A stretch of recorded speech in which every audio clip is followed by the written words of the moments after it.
നമസ്കാരം Chelsea fans, football fans, welcome back to ചെൽസിക്കാരൻ channel. Consistency എന്ന പെർഫോമൻസ് എന്ന് ഞാൻ ഉദ്ദേശിച്ചപ്പോൾ പോച്ചറ്റിനോന്റെ മനസ്സിൽ ഇതായിരിക്കുമെന്ന് ഞാൻ കരുതിയില്ല. 2 കളികളായിട്ട് 4 ഗോളുകൾ നമ്മൾ കൺസിസ്റ്റന്റ് ആയിട്ട് വാങ്ങിക്കൊണ്ടിരിക്കുകയാണ്. പോച്ചറ്റിനോ കൺസിസ്റ്റൻസി മെയിൻറ്റെയിൻ ചെയ്യുന്നു, പെർഫോമൻസ് ലെവൽ മെയിൻറ്റെയിൻ ചെയ്തു. പിന്നെ പോരാത്തതിന് ചുമ്മാ വാരിക്കൂരി കുറെ യെല്ലോ കാർഡുകൾ നമ്മൾ വാരി കെട്ടണം. അടിപൊളി. നൗ ഇന്നത്തെ വീഡിയോയിൽ കുറച്ച് കാര്യങ്ങൾ സംസാരിക്കാനുണ്ട്. കളിയെ കുറിച്ച് വലുതായിട്ട് സംസാരിക്കുന്നില്ല. ആൾക്കാർ ഓരോരോ മണ്ടത്തരങ്ങളൊക്കെ വിളിച്ച് പറയുന്നുണ്ട്. മൊറീനിയോ വരണം ഇന്ററിംഗ് മാനേജറായിട്ട്, തോമസ് ടൂക്കലിനെ തിരിച്ചു കൊണ്ടുവരണം, മറ്റേതാണ് മറിച്ചാണ് എന്നീ പറയുന്ന കുറെ ചിന്തകളൊക്കെ ഉണ്ട്. അതിനെക്കുറിച്ചിട്ട് ഇന്ന് സംസാരിക്കണം. പിന്നെ പോരാത്തതിന് കളിനെ കുറിച്ച് അല്ലെങ്കിൽ പോച്ചറ്റിനെ കുറച്ച് കാര്യങ്ങളെ കുറിച്ച് സംസാരിക്കണം. കളിന്റെ റിവ്യൂ എന്തായാലും നമ്മൾ സംസാരിക്കണമല്ലോ. പക്ഷെ ഞാനിപ്പോ ഈ വീഡിയോ ഞാൻ ചെയ്യുന്നത് ലിവർപൂൾ വേഴ്സസ് ആഴ്സണലിന്റെ ഈ സാധനം വെച്ചിരിക്കുന്നതുകൊണ്ട് ലിവർപൂൾ വേഴ്സസ് ആഴ്സണലിന്റെ ആഴ്സണൽ വേഴ്സസ് ലിവർപൂളിന്റെ മത്സരം കണ്ടിട്ടാണ് ഞാൻ ഈ പരിഗണന. 2-1 ആഴ്സണൽ ജയിച്ചു. അത് കഴിഞ്ഞ ഉടനെ തന്നെ ആ കളിയിൽ ഞാൻ അത് എന്താ പറയണെന്ന് ചോദിച്ചു കഴിഞ്ഞാൽ, ആർട്ടറ്റയുടെ ആഴ്സണൽ ടീമിൽ ഉണ്ടായ 2 players against Liverpool was Jorginho and കൈ ഹാവേർട്സ്. ഒരു ചെൽസി ഫാൻ എന്ന നിലയിൽ നമുക്ക് 2 പേർക്ക് ഇവരുടെ ലിമിറ്റേഷന് നമുക്ക് വളരെ വ്യക്തമായിട്ട് അറിയാം. ഞാൻ ഇത് പറയാൻ കാരണം എന്താണെന്ന് ചോദിച്ചു കഴിഞ്ഞാൽ, പരിമിതികൾ ഉണ്ടായാലും അതെങ്ങനെ യൂട്ടിലൈസ് ചെയ്യണമെന്ന് പറഞ്ഞാൽ, ഇതുവരെ ഞാൻ പോച്ചറ്റിനോനെ സപ്പോർട്ട് ചെയ്യാൻ അല്ലെങ്കിൽ ഞാൻ പോച്ചറ്റിനോന്റെ മേളിലൊരു ഒരു ചെറിയ സോഫ്റ്റ് ആർട്ട് ഉണ്ടാവാനായിട്ടുള്ള ഒരു കാരണം വാസ് പ്ലെയർ അവൈലബിലിറ്റി. കുറെ നാളുകൾ നോക്കിക്കഴിഞ്ഞാൽ എക്സ്ജിയിൽ നമ്മൾ നല്ല പെർഫോമൻസ് ആയിരുന്നു. നമ്മൾ ഗോൾ അടിക്കാത്തായിരുന്നു ഏറ്റവും വലിയ കൺസേൺ. നമ്മൾ സ്ട്രൈക്കർ ഉണ്ടായിരുന്നെങ്കിൽ നമ്മളൊരു ഗോൾ അടിച്ചേനെ, നമ്മുടെ ടേബിൾ പൊസിഷൻ നന്നായേനെ. ഇതൊക്കെയായിരുന്നു എന്റെ വാദം. ആൻഡ് ഇത് കൺസിസ്റ്റന്റ്ലി ആയിട്ട് ഞാൻ വാദിച്ചുകൊണ്ടിരുന്ന ഒരു കേസാണ്. ഇൻഡിവിജ്വൽ പ്ലെയർ മിസ്റ്റേക്സ് വരുന്നു, അപ്പോൾ അതുകൊണ്ട് സ്വാഭാവികമായിട്ട് ഉണ്ടാവുന്ന ഗോള്, ഇതൊന്നും നമ്മൾ കോച്ചിനെ ബ്ലെയിം ചെയ്തൊരു കാര്യമില്ല എന്നുള്ളതായിരുന്നു എന്റെ കൺസിസ്റ്റന്റ് ആയിട്ടുള്ള ഒരു എന്താ പറയുക ആർഗ്യുമെന്റ്. എന്നെ ആർഗ്യുമെന്റ് നോക്കി കഴിഞ്ഞാൽ എപ്പോഴും ശരിയാണ്. നമ്മൾ ടേബിൾ പൊസിഷനിൽ ഒരു പക്ഷേ നല്ല രീതിയിൽ എത്തിയേനെ. ഒരു സ്ട്രൈക്കർ ഉണ്ടായിരുന്നുണ്ടെങ്കിൽ സ്വാഭാവികമായിട്ട് നമ്മൾ കുറച്ചും കൂടെ ഗോൾ അടിച്ച് കുറച്ചും കൂടെ പോയിന്റ്സ് നേടി നമ്മൾ ഉണ്ടായേനെ. പക്ഷെ കൗണ്ടർ ആർഗ്യുമെന്റ് എന്തായിരുന്നു, നമ്മൾ ബിൽഡപ്പ് സ്ട്രക്ചർ ഇല്ല. ഞാൻ പറഞ്ഞ എന്താണെന്ന് ചോദിച്ചു കഴിഞ്ഞാൽ, ബിൽഡപ്പ് സ്ട്രക്ചർ ഇല്ലാത്ത ഒരു പക്ഷം പ്ലെയർ അവൈലബിലിറ്റി ഇല്ലാത്തതുകൊണ്ടായിരിക്കും എന്നുള്ളത്. വുൾഫ്സ് ഗെയിം കഴിഞ്ഞതിന് ശേഷം ഇവർ ഈ പറയുന്ന ആർഗ്യുമെന്റിനെതിരെ എനിക്കൊന്നും പറയാനൊന്നുമില്ല. ഇൻഫാക്ട് ഞാനിത് നേരത്തെ പറഞ്ഞിട്ടുള്ളൊരു കാര്യമാണ് പോച്ചറ്റിനോന്റെ ടാക്ടിക്കൽ ഇഷ്യൂസിനെ കുറിച്ച് അല്ലെങ്കിൽ ടാക്ടിക്കൽ മാറ്റങ്ങളെ കുറിച്ചിട്ട്. പക്ഷേ ഇന്നത്തെ കളിയിൽ വുൾഫ്സിൽ we were absolutely horrible, pathetic to the core. 200 million ഉള്ള 2 മിഡ്ഫീൽഡേഴ്സിനെ 2 മില്യൺ പോലും വിലയില്ല എന്ന് കാണിച്ചു തരാൻ പറ്റിയ ഒരു മനുഷ്യനാണ് പോച്ചറ്റിനോ. കൈസേഡോ ചെൽസിയിൽ തകർന്നുകൊണ്ടിരിക്കുകയാണ്, മെക്കാലിസ്റ്റർ ലിവർപൂളിൽ ഉയർന്നുകൊണ്ടിരിക്കുകയാണ്. 2 കോച്ചിന്റെ കീഴിൽ പെർഫോം ചെയ്യുന്ന 2 different players. Young player of the world cup മേടിച്ച എൻസോ ഫെർണാണ്ടസ് ഇപ്പൊ ചെൽസിയിൽ സ്ട്രഗിൾ ചെയ്തുകൊണ്ടിരിക്കുകയാണ്, താങ്ക്സ് ടു പോച്ചറ്റിനോ. 2 പേരെയും കംപ്ലീറ്റ്ലി മിസ്പ്രൊഫൈൽ ചെയ്ത് വെച്ചിരിക്കുകയാണ്. ഇത് പോരാത്തതിന് എൻകുങ്കു, അവനെ ഒരു സ്ട്രൈക്കറായിട്ട് മിസ്പ്രൊഫൈൽ ചെയ്തു. ആകെക്കൂടെ മര്യാദയ്ക്ക് പ്രൊഫൈൽ ചെയ്തിരിക്കുന്നത് Petrovic goal keeper, Palmer as a right winger, Thiago Silva as a defender. ദിസാസിനെ എവിടെയാണ് കളിപ്പിക്കുന്നത് എന്നുള്ളത് പുള്ളിക്കാരൻ കൺഫ്യൂസ്ഡ് ആണ്. പിന്നെ ഉള്ള 2 ഫുൾ ബാക്സ്. അപ്പൊ ഇന്നത്തെ ലൈനപ്പ് കണ്ടപ്പോൾ ഞാൻ വിചാരിച്ചു, okay 2 full attacking full backs ഉണ്ട് നമുക്ക്. It was A clear case of ഒരു 4-2-3-1. പോച്ചറ്റിനോ ഫേവർ ചെയ്യുന്ന ഒരു പ്രോപ്പർ പൊസഷൻ ബേസ്ഡ് ഫുട്ബോൾ കളിക്കാൻ പറ്റിയ ഒരു ടീമാണ്. സ്റ്റേർലിംഗ് ഹാഫ് സ്പേസിലേക്ക് വരുന്നു, പാൽമർ ഹാഫ് സ്പേസിലേക്ക് വരുന്നു, 2 ഫുൾ ബാക്സ് ഓവർലാപ്പ് ചെയ്യാൻ പോകുന്നു. 2-3-5 നമ്മൾ ഡാച്ചോ എന്റെ പൊന്നാളി ഇതൊക്കെ പ്രതീക്ഷിച്ച് ഇങ്ങനെ ഇരിക്കുമ്പോഴാണ് അങ്ങേര് പറഞ്ഞു ഇതൊന്നുമില്ല, ശങ്കരൻ തെങ്ങെ തന്നെ he went back into the same old crap of absolute nothingness. Absolute nothingness എന്ന് പറഞ്ഞാൽ absolute nothingness, absolutely no buildup. Now എന്നെ സർപ്രൈസ് ചെയ്യുന്ന ഒരു കാര്യം, എന്താണ് ഈ കോച്ച് ഇത് മനസ്സിലാക്കാത്തത് എന്നുള്ളത്. പുള്ളിക്കാരൻ അറിയാവുന്നിട്ടൊന്നുമല്ല, പുള്ളിക്കാരൻ ഇത് ചെയ്തിട്ടുള്ളതാണ്. പക്ഷെ അതൊക്കെ കംപ്ലീറ്റ്ലി അബാൻഡൻ ചെയ്തിട്ട് എന്തൊക്കെയോ കാണിച്ചു കൂട്ടി. ഇന്ന് കൈസഡോനെ സിംഗിൾ പിവറ്റിൽ ഇട്ടിട്ട് പുള്ളിക്കാരൻ അവിടെ ഇരുന്ന് മുക്കല് മുകളിലായിരുന്നു. കൈസഡോന്റെ പെർഫോമൻസ് വളരെ മോശമായിരുന്നു. അത് മോശമാവാനായിട്ടുള്ള ഒരു കാരണം കൈസഡോ വാസ് ഓൾ അലോൺ. ഒരു ചെറിയ കമ്പാരിസൺ ഉണ്ടാവും. ആഴ്സണൽ വേഴ്സസ് ലിവർപൂളിൽ ഞാൻ കണ്ടുകൊണ്ടിരുന്നപ്പോൾ ആഴ്സണൽ ബിൽഡപ്പ് ചെയ്യുമ്പോഴും ലിവർപൂൾ ബിൽഡപ്പ് ചെയ്യുമ്പോഴും 2 പേരും ബിൽഡപ്പ് ചെയ്യുമ്പോഴും ആ ക്യാമറ ഒന്ന് നോക്കിക്കഴിഞ്ഞാൽ ആ ഫ്രെയിം ഒന്ന് ഫ്രീസ് ചെയ്താൽ നമുക്ക് കാണാൻ പറ്റുന്ന ഒരു ഇമേജ് എന്താന്ന് വെച്ച് കഴിഞ്ഞാൽ, 2 സെന്റർ ബാക്കുകൾ, 2 ഡബിൾ പിവറ്റ് അല്ലെങ്കിൽ ഒരു സിംഗിൾ പിവറ്റിന്റെ അടുത്ത് തന്നെ ഒരു ഡബിൾ പിവറ്റ്, 2 ഫുൾ ബാക്കുകൾ. നമുക്ക് ആ ഫ്രെയിം ഫ്രീസ് ചെയ്ത് നമുക്ക് കാണാൻ പറ്റും. ആ സപ്പോർട്ട് സിസ്റ്റം 2 ടീമുകളുടെയും കാണാൻ പറ്റും. നേരെ മറിച്ച് ചെൽസിയുടെ നോക്കിക്കഴിഞ്ഞു കഴിഞ്ഞാൽ ഫ്രെയിം ഫ്രീസ് ചെയ്ത് കഴിഞ്ഞു കഴിഞ്ഞാൽ ആകെക്കൂടെ ഒരു കൈസേഡോ, 2-3 ഡിഫൻഡേഴ്സ് ചുറ്റും. പിന്നെ ഫുൾ ബാക്സിനെ കാണാനില്ല. ചിലപ്പോൾ ഒരു ഫുൾ ബാക്കിനെ കാണാൻ പറ്റപ്പോൾ പിന്നെ ആരും ഇല്ല. പിന്നെ എല്ലാവരും അവിടെ ഫ്രണ്ടിൽ പോയി നിൽക്കുകയാണ്, എന്തോ ആരും അവിടെ ചെന്ന് ബോൾ കൊണ്ടു കൊടുക്കണമില്ല. That's our situation. അതാണ് ഒരു സിസ്റ്റം ബിൽഡ് ചെയ്യാൻ. ഏറ്റവും വലിയ ദേഷ്യം ഇത് അറിയാത്തൊരു മനുഷ്യനല്ല ഇങ്ങേർക്ക് അറിയാവുന്ന ഒരു കേസ് എന്നിട്ട് പോലും ഇങ്ങനെ മണ്ടത്തരം കാണിക്കുന്നു എന്ന് പറയുമ്പോൾ it's really really shocking, really really pathetic. ഇതിൽ കൂടുതൽ ഇനി മോശമായിട്ട് ചെൽസിന് ഇനി കളിക്കാൻ പറ്റുമോ എന്നുള്ളൊരു ഗവേഷണത്തിലായിരിക്കും പോച്ചറ്റിനോ. ആസ്റ്റൺ വില്ല വരുന്നുണ്ട്, അത് ചിലപ്പോൾ അതിൽ നമ്മൾ തെളിയിക്കും. ഇനി നമ്മൾ വരാൻ പോകുന്ന ഫിക്ചേഴ്സ് ഒക്കെ വളരെ മനോഹരമായ ഫിക്ചേഴ്സ് ആണ്. നമ്മളിനി എന്താവും സ്ഥിതി എന്ന് പോലും നമുക്ക് പറയാൻ പറ്റില്ല, അത്രയ്ക്ക് ടെൻഷൻ അടിച്ചിരിക്കുന്ന ഒരു സിറ്റുവേഷൻ ആണ്.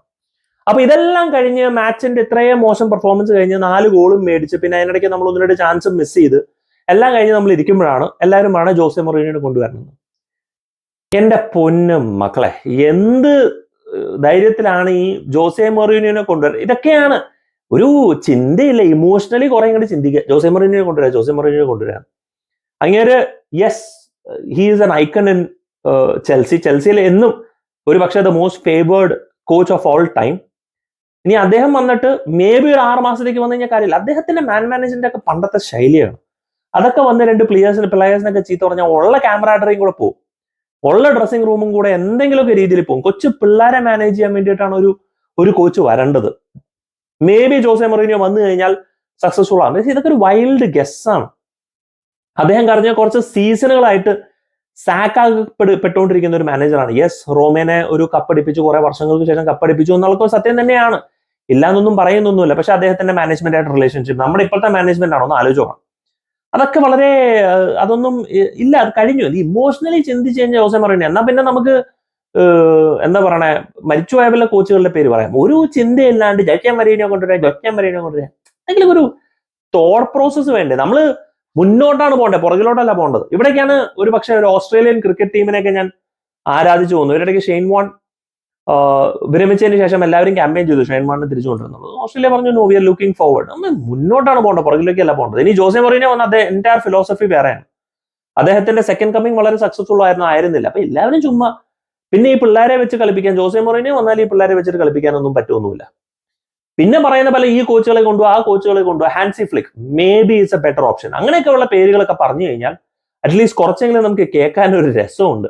അറ്റ്ലീസ്റ്റ് ഒരു പോസിറ്റീവ് ആയിട്ടുള്ള ന്യൂസ് ആണ്. മേ ബി ടീമിനെ കുറച്ചും കൂടെ സെറ്റപ്പ് ചെയ്യാം. നമുക്കിപ്പോൾ വേണ്ടത് ഒരു സ്ട്രക്ചറാണ്. ആൻഡ് പ്രത്യേകിച്ച് പിള്ളേർ, കൂടുതലും ഈ പിള്ളേരെ മാനേജ് ചെയ്യണമെങ്കിൽ അതിലും കൂടുതൽ ഒരു സ്ട്രക്ചർ നമ്മൾ കൊടുക്കണം. പ്ലേയേഴ്സിന് ഒരു ഐഡന്റിറ്റി വേണം. എവിടെയാണ് നിങ്ങൾ കളിക്കാൻ പോകുന്നത്, നിങ്ങളുടെ റോൾ എന്താണ്? അപ്പൊ ആരും എൻ്റെ അടുത്ത് പോസ്റ്റ് മാച്ചിൽ പറഞ്ഞ പോലെ വാട്ട് ഇസ് ഒരു കോച്ച് എന്ന നിലയിൽ നിങ്ങൾക്ക് ഒരു അവസരം കിട്ടുകയാണെങ്കിൽ ഒരിക്കലും കിട്ടാൻ പോകുന്നില്ല. അടുത്തൊരു ഈ നൂറ്റാണ്ടിൽ നിന്നാലും കിട്ടാൻ പോകുന്നില്ല, അടുത്ത നൂറ്റാണ്ടിലോ അടുത്ത ജന്മത്തിലോ വല്ലതും നമുക്ക് നോക്കാം. കിട്ടാൻ പോകണമെന്ന് എന്താണ് വളരെ സിമ്പിൾ. നമ്മുടെ ബിൽഡപ്പ് വിൽ ഓൾവേസ് ബി 2-3-5. അത് ആ 2-3-5 അല്ലെങ്കിൽ ഈ പറയുന്ന പോലെ 2 ഫുൾ ബാക്കിൽ കളിക്കും, അല്ലെങ്കിൽ 3-5 വെക്കുമ്പോൾ 2 പേരുടെ double pivot role. Caicedo Enzo you will always be double pivot close to each other. ബിൽഡപ്പിൽ കുറേ കൂടെ എൻസോ ഫെർണാണ്ടസ് ഇൻവോൾവ് ആവുന്നു, കൈസഡോ സപ്പോർട്ട് ചെയ്യുന്നു. ആ റോള് കൈസഡോന് നല്ലവണ്ണം ചെയ്യാൻ പോകും. അറ്റാക്കിംഗ് ഫേസിൽ എത്തുമ്പോഴത്തേക്കും എൻസോന് ഒരു ഫ്രീ റൂമിംഗ് റോൾ കൊടുത്തിട്ട് കൈസഡോനെ നമ്പർ 6 ഇട്ടിട്ട് ഒരു ഡിസ്ട്രോയർ എന്നുള്ള രീതിയിൽ കൈസഡോനെ ഇവോൾവ് ചെയ്യിക്കുക. ഒരു പിർലോ, ഇത് ഞാൻ എത്രയോ പറഞ്ഞൊരു കേസാണ്, പിർലോ ഗട്ടൂസോ കോമ്പിനേഷൻ. പിന്നെ പാൽമറിന്റെ അടുത്ത് ഹാഫ് സ്പേസ് യൂട്ടിലൈസ് ചെയ്യാൻ പറയാ, റൈറ്റ് വിംഗ് ബാക്ക് ഗുസ്തോ ആണെങ്കിൽ അത് ഓവർലോഡ് ചെയ്യാൻ പറയാ. പിന്നെ ബിൽഡപ്പിലൊക്കെ നമ്മുടെ ഗ്യാപ്പ് എന്നൊക്കെ പറഞ്ഞു കഴിഞ്ഞാൽ ഡിഫൻസ് അവിടെ നിൽക്കുന്നു, മിഡ്ഫീൽഡ് ഇവിടെ നിൽക്കുന്നു, ഫോർവേഡ്സ് അവിടെ നിൽക്കുന്നു.